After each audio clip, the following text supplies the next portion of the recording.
Welcome back. It's still TV3 New Day, and this time around we're focusing on the labor front. I'm sure you know by now that COVID-19 has impacted on every aspect of the economy, and we're told the hardest hit is the hospitality industry, where from an average occupancy of 75%, some are doing as low as 2%, some are not recording sales at all, and so employers are having to lay off workers. Now the question is the legality of these layoffs. Should we be laying off people around this time when we are all faced with a pandemic? And TUC and some labor experts are calling on government to outlaw layoffs around this time. I don't know what you make of that. Have you lost your job as a result of COVID-19? Do you have challenges with your employers? I want you to send us your views and comment on all our social media platforms, TV3 Ghana. Read them and share them with the rest of the world. I've been joined in studio by Ken Kumsen, who is the Deputy General Secretary of the Federation of Labour. Good morning.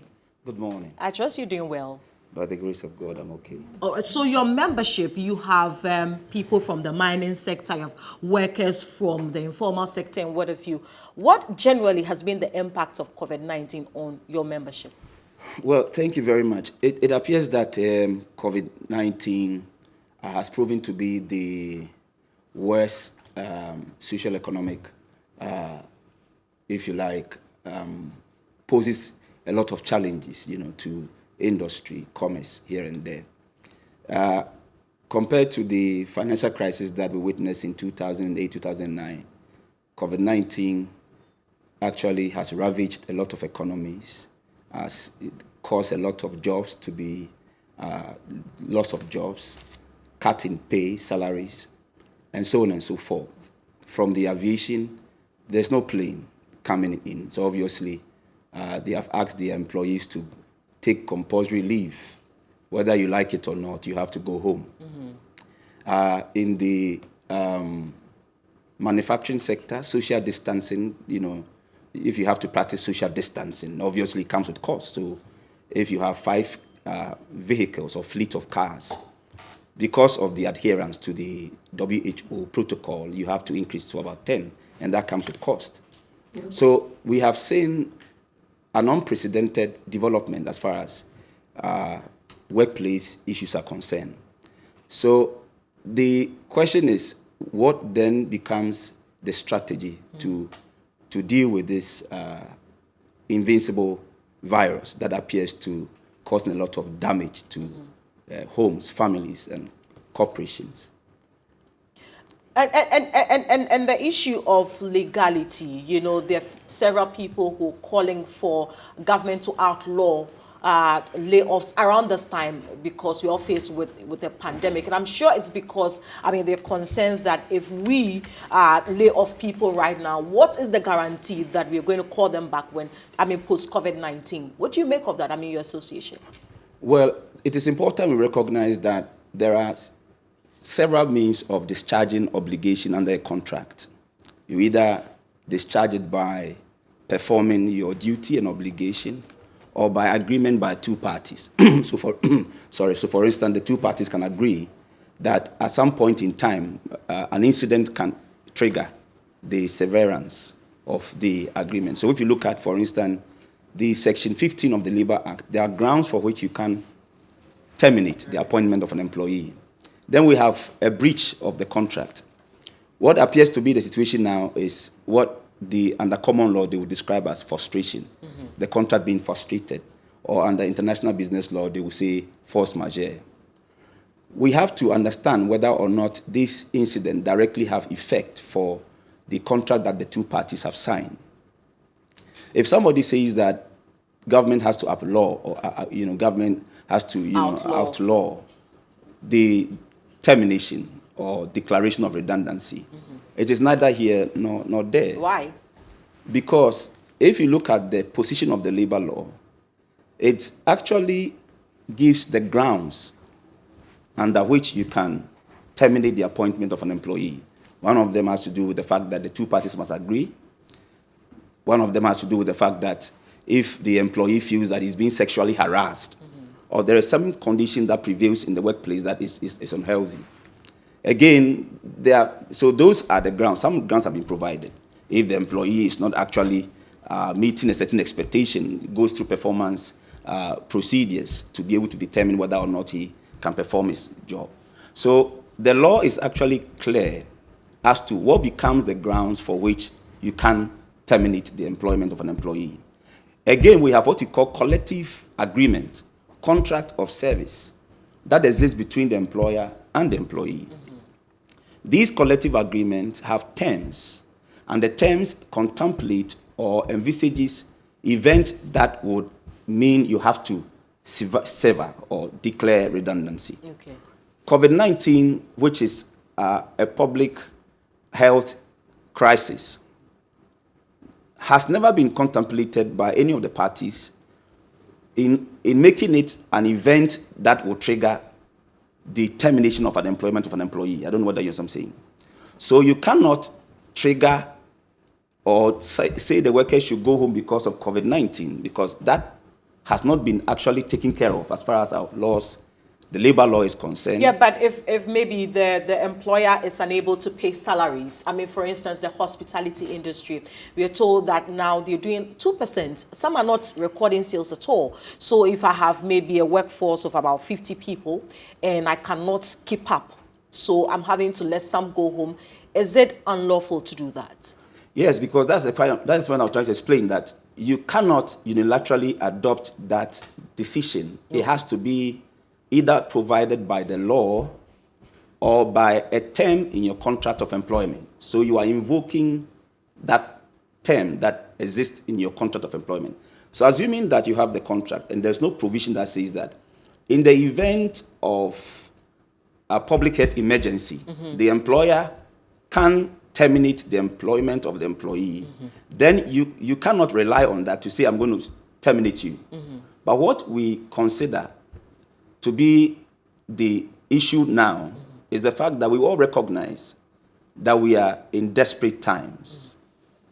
These are uncertain times. So it's not a matter of my right, my obligation, or responsibility. The question is that, do we accept that employers are equally affected by COVID-19? The answer is yes. Are employees affected by this development? The answer is yes. That presents us with a common enemy to deal with. So the question is that, how then do we proceed in our attempt to resolve and deal with this disembodied enemy that appears to ravage the economy, destroy jobs, lay off people, impoverish homes, and so on and so forth? The prescribed or the recommended approach by the International Labour Organization and the UN is dialogue. Okay.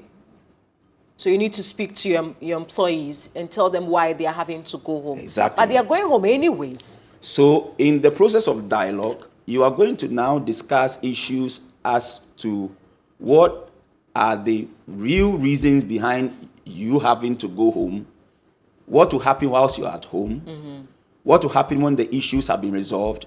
So you are talking about the recovering process, reconstruction process, and building a resilience enterprise or economy to be able to deal with the issues afterwards. You must have to understand that the flame of COVID-19 is merciless. And even when we have extinguished the flame, we will still have smoke that would also carry the same weight to cause more damage in terms of how many people are going to still have to stay at home for a while before they can be recalled, because businesses are now adopting different models, consequence of the experience from COVID-19.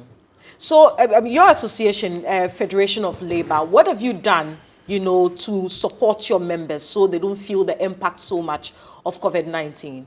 Quickly, what the Ghana Federation of Labour has done is to undertake a survey. We have... because we agree that government can't do it all by themselves. Yes, but whether or not government, it's a government, and we will still come back to the government, because the organizations that represent the workers' interest are there to ensure that laws work, the employees are protected under such situations and circumstances that have never been anticipated, that appears to be dealing, unfairly with them. We have a responsibility to appeal to government to intervene. And what we have said to government is that provide the stimulus package, support the ailing companies, give them some form of financial, inject some money into the business. Let's do a critical analysis of which companies are actually going through this difficulty. We have the hotel industry that, as you mentioned earlier on, have had to lay off, litany of people. Yeah. We have the textile companies. The textile companies, they produce this cloth, and mostly it is the funerals and the party event that they patronize. Yeah. With the lockdown, shutdown, social distancing, the observation of all these protocols, business is down. Business is slow. How do they maintain their obligation towards their employee? Well, we're told that this week, for instance, or this month, we're told that the finance ministry is going to come up with the modalities of the disbursement of the 600 million cedis loan facility put aside for SMEs. That should come as good news. It is actually a good news, but the question again we pose is that how are we going to disburse 600 million?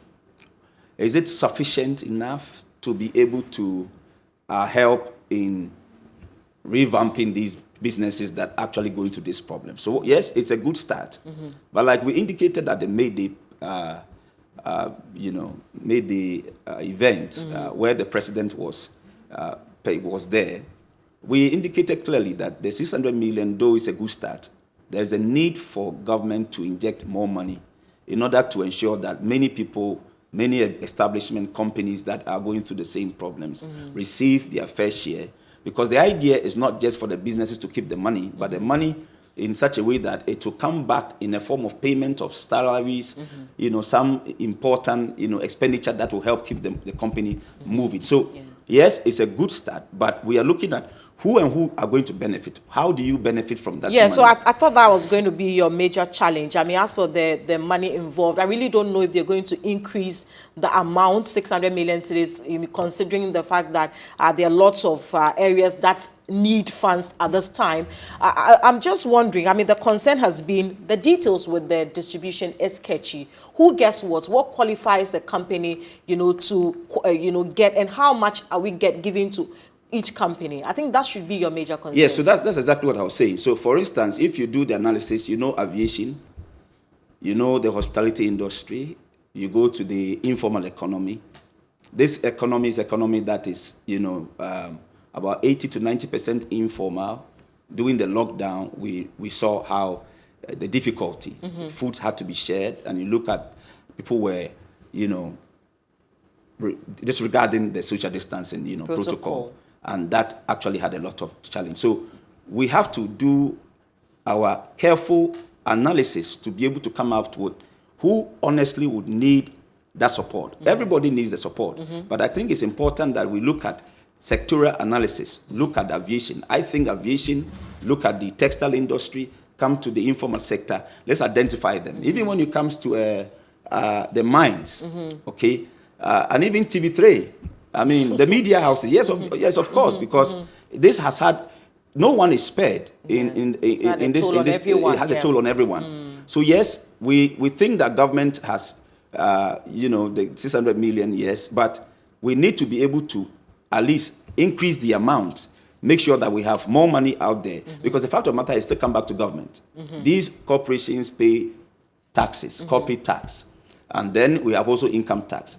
Now, if we are not able to do this and get this thing happening, we're going to have a situation where people will be in the house, and the implication. Then it poses a national security nightmare.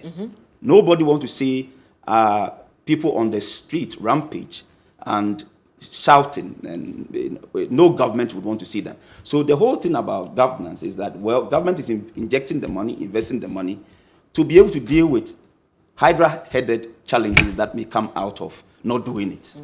So I mean, how do you consider the capabilities or the capacities of employers in Ghana to manage this whole situation? Do you think that employers are ready?